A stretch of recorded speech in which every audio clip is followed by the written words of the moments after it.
Welcome to Small Town America.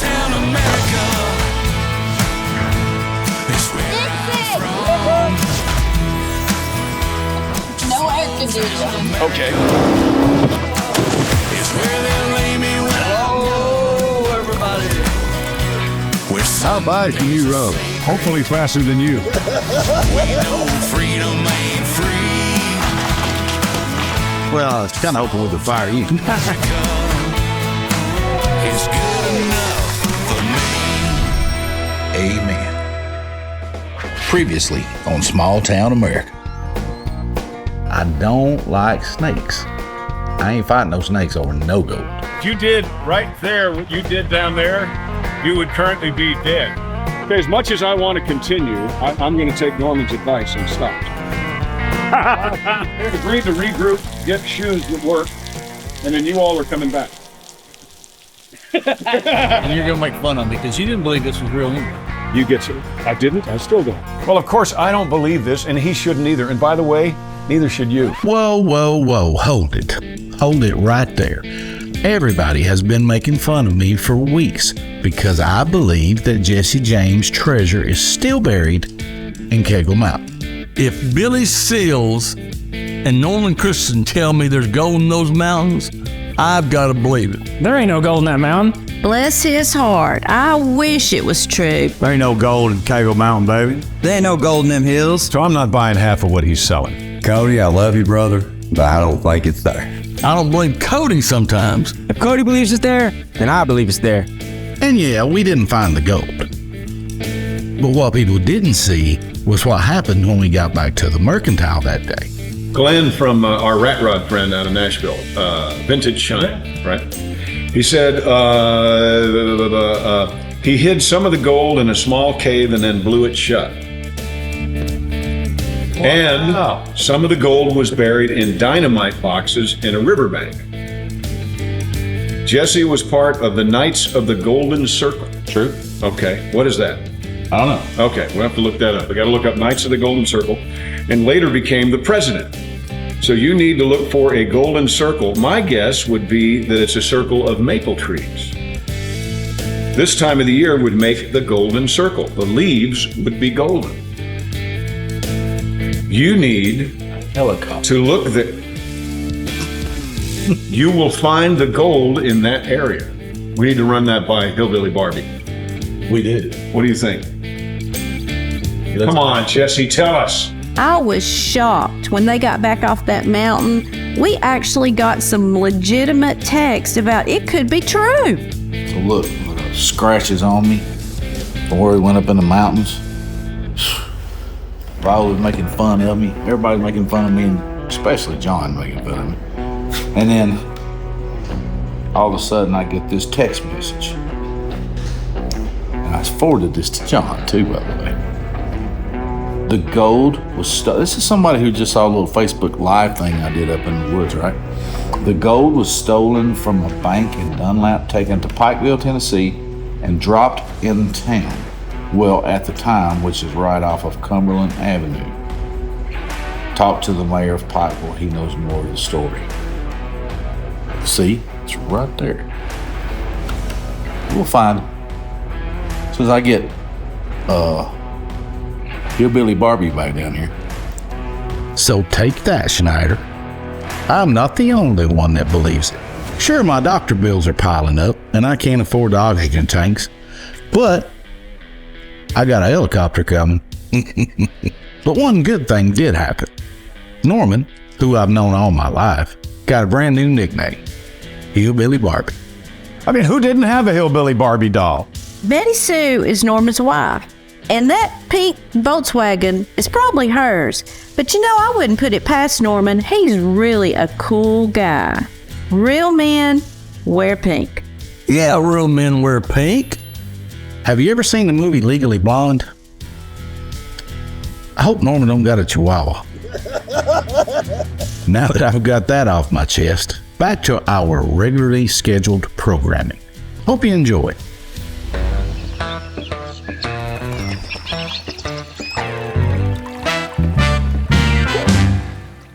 Johnny Cash said, "How high is the water, Mama? 2 feet high and rising." we've been held up on restoring the Mercantile, trying to unflood the building. Wait, is unflood a word? No, I don't think so. We'll get the water out of it. The reason that we're so concerned about this water is that 28 years ago, roughly, the Mercantile flooded. And when I say flooded, it flooded. It was bad. 3-4 feet of water standing in it. So it's concerning to us. When I saw that water coming into the Mercantile, I was like, oh no, what have we gotten ourselves into? So the big question is, why was there a stream of water flowing in the Mercantile? And while we were going to grab our fishing poles. Fortunately, Heath is a pretty nice guy. He's taking the time to try to help us figure out why we're flooded. Well, what'd you figure out? This water's going to shut us down. I figured it out. We didn't have to call one of your subcontractors. Okay, well, what'd you figure out? Well, what I figured out was we dug a hole to run some piping and some things, and there's an old vent underground, an old ventilation vent for underneath the floor. And I guess over time, sediment has built up and raised the ground level a little bit. And so as that water kind of seeped down right there, it started flooding in. So whenever we fill that hole up, it won't flood anymore. So we should be good. But that's what it was, something simple as that. Not really a huge mystery. It's just kind of knowing kind of the history of these old buildings. So we don't have to sell the building? Don't got to sell the building, don't got to fire me. Well, I was kind of hoping we could fire you. I bet. I really wonder if one of Cody's subcontractors could have figured that one out. I don't know what's going on between Heath and Cody, but I've already got 5 children, 8 grandchildren, 2 great-grandchildren. I don't need any more troubles, as many as I've got. Now that Heath has helped us figure out where the water's coming from, he can get his hiney back to work. A day of golf in Dunlap, Tennessee.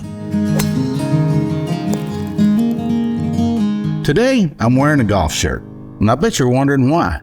Well, it ain't because he's working. All the hard work I've done at the Mercantile and the adventuring we've done in the mountains, I think I deserve a day on the golf course. Seriously? I hate it when he rolls his eyes. If anybody in this whole group deserves a day off, it's Cody. Cody? He needs a day off? No, I need a day off. We have a beautiful golf course here in Dunlap, Tennessee, and I can't wait to drag John up and down it. While we're waiting for the lumber to be cut, and we're waiting for the nails to be made, and we're waiting for the paint to be mixed, we thought we would do something useless with our time.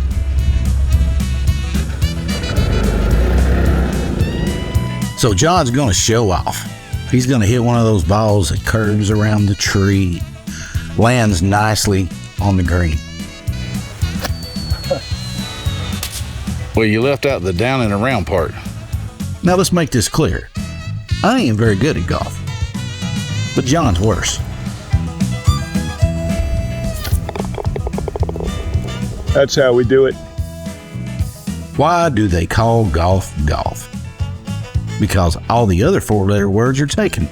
And Lee came, the professional golfer. He's marrying into the family. I get to play golf with my future son-in-law. Great shot. Ain't I lucky? Lee recently asked for my daughter's hand in marriage, and he's playing golf with us today. Actually, he's on my team. Now, I'm proud to have him into my family, but he sucks at golf. I'm trying to get Lee to take Raven's last name, which would make him a McCarver. So we gain a McCarver, we don't lose one. He's probably not going to like that. Where you been? In the woods. Why?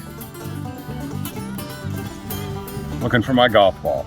So John, he spent most of his day looking for his balls. Again? Yes. Not hard enough. I can't get myself to hit the ball hard enough. Everybody is losing to me playing golf. What? Liar. Actually, your wife is destroying us all. She's destroying us all. Are we having fun? Always. It's sun shining. John calls Alicia his smile. Right now, she's smiling because she is killing us. I'm having fun, Cody. You having fun? Having a lot of fun. So much fun. So much fun. If I weren't hurt, I could teach them both to be great golfers, but You know, your wife's really good at this. Yeah. Louis tried to give me some lessons, but he says my golf swing looked like a unfolded lawn chair. well, I played golf since I was about 8 years old, and ever since I fell out of that tree 3 years ago, I can't even walk, much less play golf. But I think I could still beat those two handicap. Louis, he's a great golfer. Scratch golf. I don't know what that means. I can understand why Cody doesn't understand what a scratch golfer is, because he don't know a thing about golf. But anyway, Louis is a scratch golfer. He tried to help me with my backswing, tried to help me with my front swing. I guess he just can't help me with my swing at all. I don't know. I've just given up on him. So she's winning. Oh, by a long shot. Well, I lost a club in the water. Not real sure how that happened. I hear Cody lost a club in the water. The only sad part is he didn't throw the other 12 in there and his balls. I'm not very good at golf, but it's supposed to be relaxing. I'm not sure who came up with that idea. So, I think this beats looking for Jesse James Gold. No, we got beat. What? We got beat. Who beat us? Alicia? And I mean bad. She beat us bad. Yep, that means we're buying the burgers now. Just don't burn the beans. Just don't burn the beans. Moving on up. Well, we had a great day playing golf today, and I learned a few things. 1, next time bring more golf balls. 2, it's supposed to be relaxing, but it's not. And 3, whoever keeps the scorecard can cheat. But I win next time. But I just want to take a second and talk about something that is very commendable. John Schneider has had accolade after accolade. He was Bo Duke. He was on the have and the have-nots. He was on Smallville. He's had several #1 records on country radio. A slew of movies, including Stand On It and Poker Run, which I'm a co-star in. Driving me crazy, son. But I think the most commendable accolade he will ever have in his life is that he's a co-founder of the Children's Miracle Network. They have raised over $7 billion to help kids since 1983. I don't know you'll ever top that one, brother.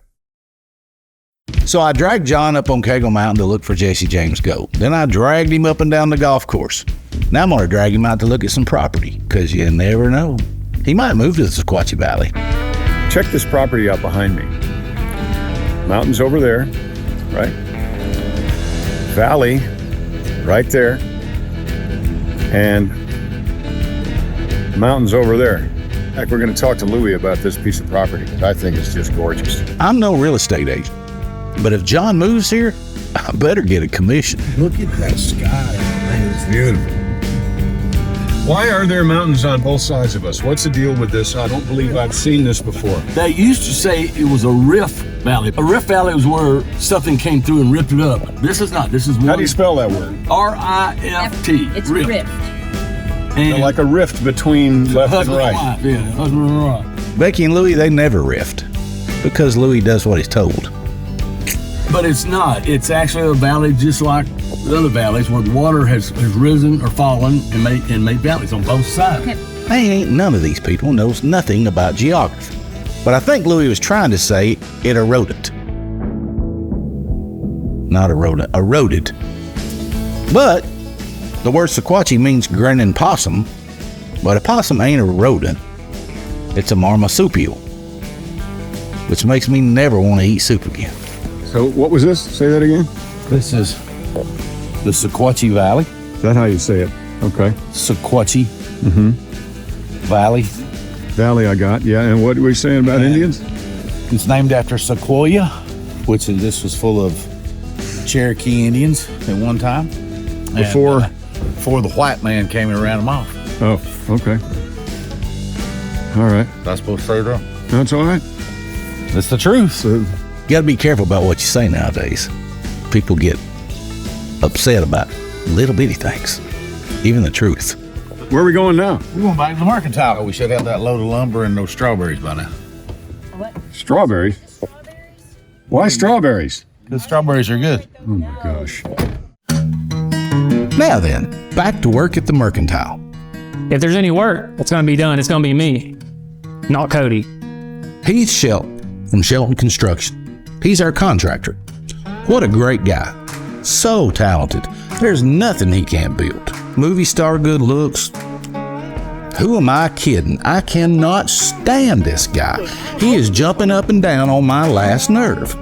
Oh, we didn't even have to call one of your subcontractors, Cody. Well, what did he do? Really? I love Heath and I love Cody, and they've got to get along because this is going to really upset Louie. See, he thinks that it's contractor here, Cody here. What he's got to understand is it's Cody here, contractor here. I hired you. You didn't hire me. Let me call. If I'm the project manager, seems like I'd be in charge. It is my place, man. I'm running. Heath and Cody's just got to get along. I love them both, but we've just got too much on the line. No, I'm not. Why don't you just go over there and I'll go over here? I thought those two could get along.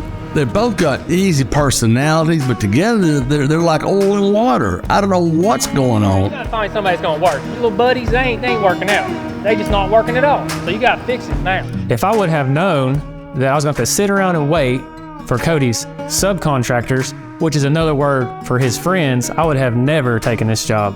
Seriously. I know why, because they don't like you.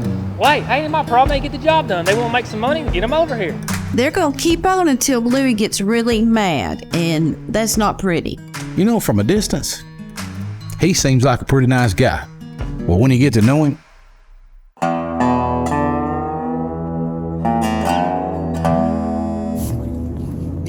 finally.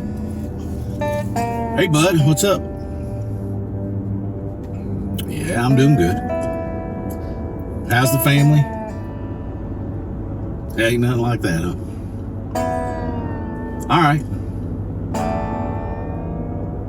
No, you don't gotta quit the job.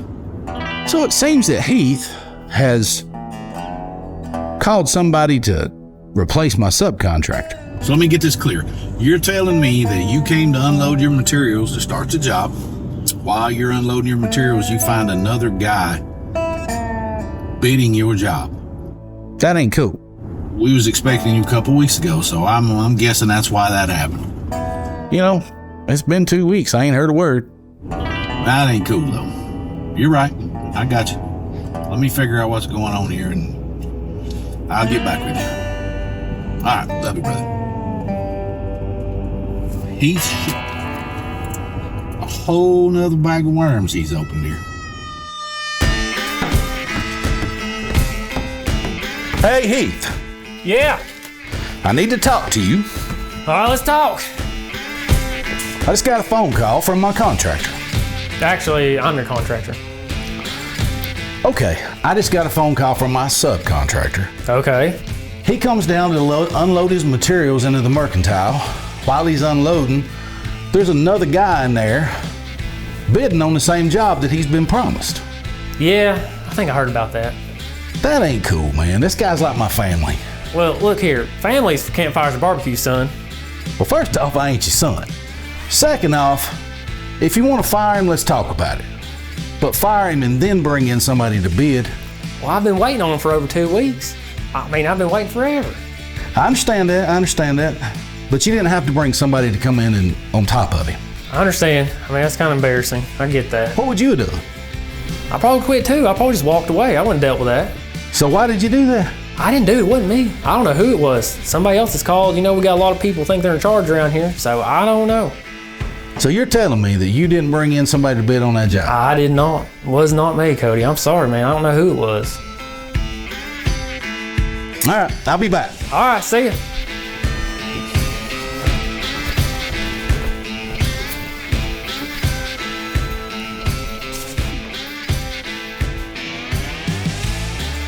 Man, I hope he don't find out that I called that guy. I guess I'm just gonna have to have that big meeting I've been talking about with Heath and Cody, and they're not gonna like it, but it's overdue. Hello. Oh, hey, Louie. How's it going? Yes, afternoon works great. I'll be there. All right. Guess I got a meeting with Louie. Like Jed Clampett said, I'm going to have a long talk with those boys. Oh, it's Louie. Hey, Louie, what's up? All right. I'll be there. It's 4 o'clock. All right. See you then. Bye. Well, that ain't good. Man, this Heath guy's causing me all kinds of problems. I don't know why he won't just work. It'd be so simple. I tell you what, if we get through all this, I think I'll teach Heath how to play guitar. Well, this should be good. Well, they hit the fan. Well, it hit the fan, baby. I hope we have a job after this. I can't wait to see how this turns out. Uh-oh, it finally hit the fan. I knew it. It hit the fan. Well, it hit the fan.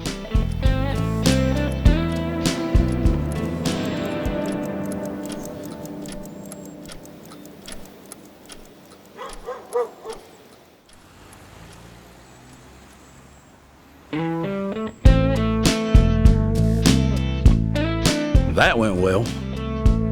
I've always told them good understandings make for good relationships. This is Heath Shell, my friend, and greatest contractor on planet Earth. This is Cody McCarter, my friend, best project manager on planet Earth. This sucks. Yeah, I don't like this either. Nah, I'll see it. Bye. I'm working on a building. It's a Holy Ghost building. It's a Holy Ghost building. A rodent. A rodent made this valley. And for my Lord, for my Lord. I'm working on a building. For my Lord. Thinks he's almost built. They knew exactly what they done this building.